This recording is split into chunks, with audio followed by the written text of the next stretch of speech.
नमस्कार दोस्तों, आज हम पढ़ेंगे इन्फ्लामेशन के बारे में। इन्फ्लामेशन क्या होता है? तो ये देख रहे हैं, inflammation is a localised reaction intent to neutralise control eliminate the offending agent to prepare a site for repair. यानी कि इन्फ्लामेशन क्या है? एक लोकलाइज रिएक्शन होता है जो कि किसके लिए? कंट्रोल और eliminate offend agent to prepare the site of repair. जो रिपेयर वाला क्या होता है? एरिया है, जो टिश्यूज़ है, तो वहाँ पर क्या होता है? वो लोकलाइज रिएक्शन देखने को मिलता है। इसमें इन्फ्लामेशन वाले स्थिति में तो एक लोकलाइज रिएक्शन होता है जहाँ पर हमें क्या 5 cardinal sign of inflammation. Inflammation के 5 कार्डिनल साइन कौन कौन से? पहला है रेडनेस, दूसरा है वॉर्म, तीसरा है स्वेलिंग, चौथा है पेन और पांचवा है लॉस ऑफ फंक्शन। ये 5 क्या है? कार्डिनल साइन है किसके? हमारे इन्फ्लामेशन के। एक इमेज से देखते हैं हम। ये इमेज दिख रहा होगा आपको। ये क्या है? इन्फ्लामेशन। ये पूरा आपको दिख रहा होगा। ये नॉर्मल लेग है और एक है स्वेल्ड वाले लेग है। तो आपको ये देख रहे होंगे कि कैसे इस तरीके की ये पूरे स्वेल्ड वाला एरिया हमको देखने को मिल रहा है। यहाँ पर हमारे वेन जो है वो भी विजुलाइज है, लेकिन इधर पे ये वाले जो एरिया है इसमें आपको वेन विजुलाइज नहीं हो रही है। तो इन्फ्लामेशन वाले कंडीशन जिसमें हमें कुछ सिम्टम्स भी देखने को मिलते हैं, जैसे कि देख सकते हैं हम।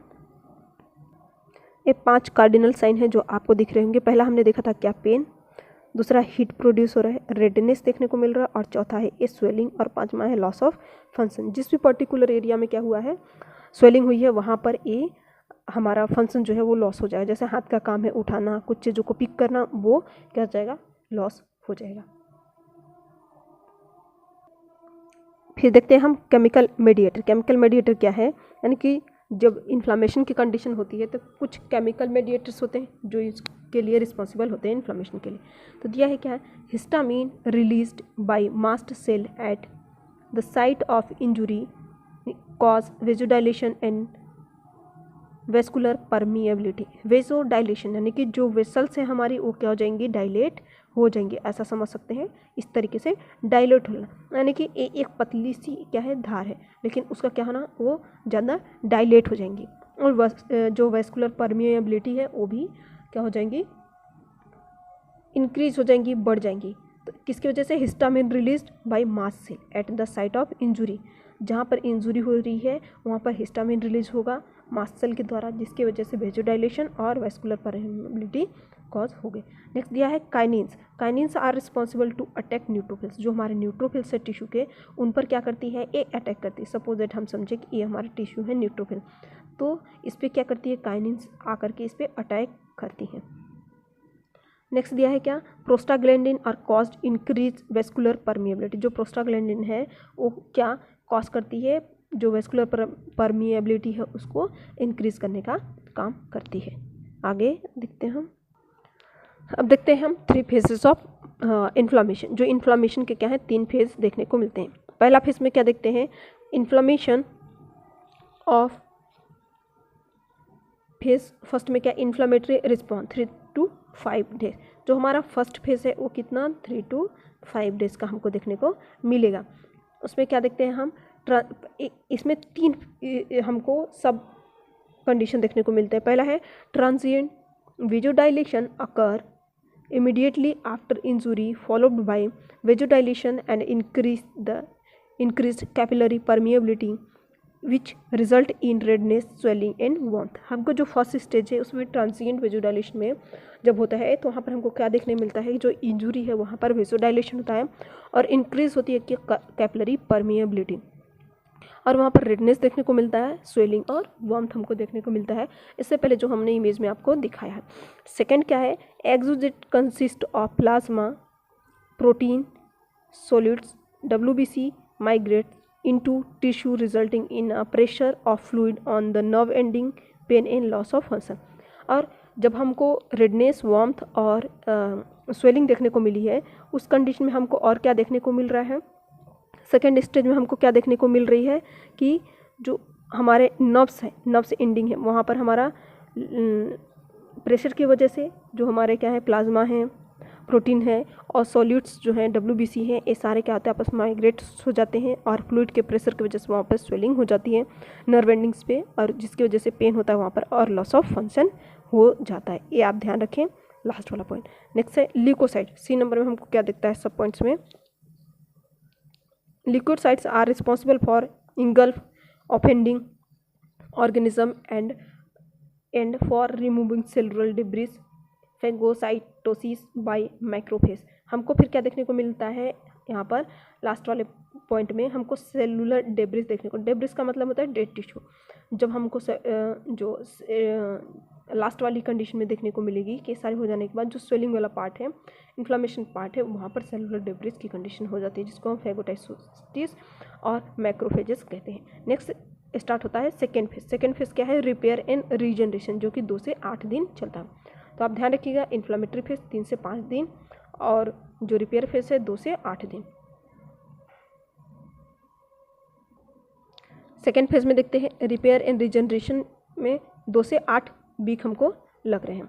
इसमें क्या होगा, वो पहला इस फेज जो था उसमें 3 से 5 दिन लग रहे थे और ये हमारा 2 से 8 वीक। इसमें क्या दे रहा है a number, it is characterized by new collagen formation. इसमें हम क्या देखते हैं रिपेयर वाले में कि हमको न्यू कोलेजन फॉर्म होते हुए दिखेंगे।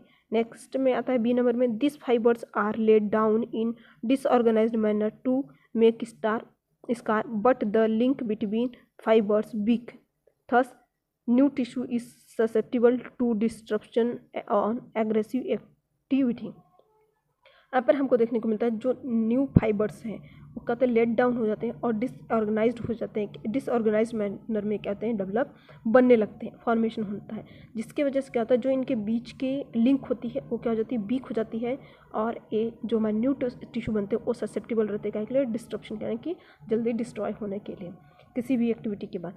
थर्ड नंबर है रिमोल्डिंग एंड मैचुरेशन फेज, जिसके लिए हमें क्या मंथ से ईयर भी लग सकते हैं। यहाँ पर हमें 2 to 8 वीक लग रहे थे, यहाँ पर हमें मंथ और ईयर भी लग रहे हैं। क्या देखते हैं हम, in this phase tissue continue to remodelling strength and improve the cellular organisation. यहाँ पर इस फेज में रिमोल्डिंग और मैचुरेशन का हमें नाम से ही पता चल रहा था। इसमें क्या होगा कि जो टिश्यू होंगे वो रिमोल्डिंग होने लगेंगे, वो स्ट्रेंथ मजबूत होने लगेंगे और इम्प्रूव होने लगता है जो उनका सेलुलर ऑर्गेनाइजेशन है। क्योंकि जो हमारा सेकेंड फेज में था हम देख रहे थे कि ये क्या है, डिसऑर्गेनाइज्ड, ये वाला पार्ट आप देख रहे हैं डिसऑर्गेनाइज्ड मैनर में वो क्या थे, अरेंज थे।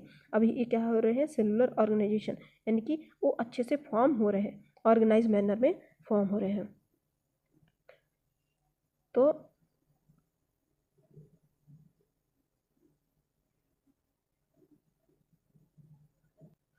यहाँ पर हम देखते हैं कि इस सेलुलर जो सेल्स हैं वो स्ट्रांगली इम्प्रूव हो रहे हैं। नेक्स्ट है increase in organisation of collagen fibre and band become stronger. जो हमारे सेल का और कोलेजन हो रहा है उनके ऑर्गेनाइजेशन जो ज़्यादा स्ट्रांग हो रहे हैं, इंक्रीज हो रहे हैं, ताकि इनके जो आपस में लिंक है फाइबर्स का वो स्ट्रांगली बन पाए।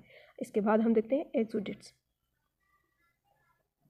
एक्सुडेट्स पॉइंट में हम क्या देखते हैं कि the fluid involves in inflammatory oedema is known as exudates. Exudates क्या कहते हैं, जो fluid involve in inflammatory oedema, ऐसे फ्लूइड जो क्या करते हैं एडिमा, इन्फ्लामेशन और एडिमा को कॉज करने के लिए रिस्पॉन्सिबल होते हैं, उसे हम एक्सुडेट कहते हैं, यानी कि इकट्ठा होना कह सकते हैं एक्सुडेट में। इसमें क्या देखते हैं हम, 4 सब पॉइंट्स देखते हैं। ये पहला सीरियस एक्सुडेट्स, यानी कि water like exudates seen in the minor injury. हमको ये वाटर लाइक एक्सुडेट देखते हैं जो वहाँ पर मतलब इकट्ठा हुए रहेंगे, वो वाटर लाइक का दिखेगा और इसमें क्या होती है, माइनर इंजुरी में हमको देखने को मिलती हैं। बी नंबर क्या है, फाइब्रस एक्सुडेट कंटेन फाइब्रिन। जो फाइब्रस एक्सुडेट, पहला सीरियस एक्सुडेट, दूसरा क्या है फाइब्रिनस एक्सुडेट, इसमें हम क्या बनता है, फाइब्रिन बनता है। तीसरा है पुरुलेंट एक्सुडेट, यानी कि पस, पुरुलेंट यानी पस, creamy white exudate from dead neutrophils seen in bacterial infection. जब बैक्टीरियल इन्फेक्शन होगा उस कंडीशन में हमको पुरुलेंट एक्सुडेट्स देखने को मिलेगा, यानी कि पस, जो कि हमें किस तरीके का क्रीमी और वाइट कलर का देखने को मिलेगा और ये बैक्टीरियल इन्फेक्शन में देखने को मिलता है। नेक्स्ट है haemorrhagic exudates bloody and red exudate.